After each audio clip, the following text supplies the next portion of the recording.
Il ne faut donc pas que le péché règne dans votre corps mortel et vous fasse obéir à ses désirs. Ne mettez pas les membres de votre corps au service du péché pour mener le combat du mal.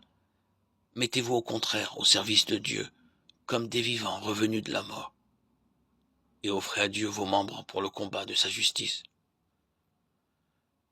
Car le péché n'aura plus sur vous aucun pouvoir. En effet, vous n'êtes plus sujet de la loi, vous êtes sujet de la grâce de Dieu. Alors, puisque nous ne sommes pas sujets de la loi, mais de la grâce, allons-nous recommencer à pécher? Absolument pas. Vous le savez bien. En vous mettant au service de quelqu'un pour lui obéir comme esclave, vous voilà esclave de celui à qui vous obéissez, soit du péché qui est un chemin de mort, soit de l'obéissance à Dieu qui est un chemin de justice.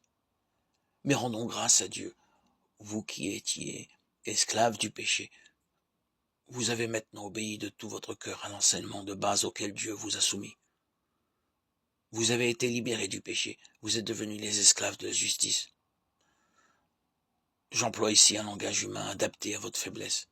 Auparavant, vous aviez mis tout votre corps au service de l'impureté et du désordre, qui ne mène qu'au désordre. De la même manière, mettez-les à présent au service de la justice qui mène à la sainteté. Quand vous étiez esclave du péché, vous étiez libre par rapport aux exigences de la justice. Qu'avez-vous récolté alors à commettre des actes que vous regrettez maintenant? En effet, ces actes mènent à la mort.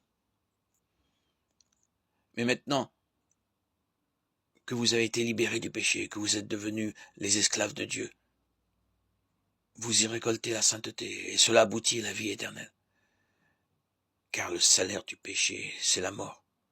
Mais le don gratuit de Dieu, c'est la vie éternelle dans le Christ Jésus, notre Seigneur. Romains 6, 12, 23.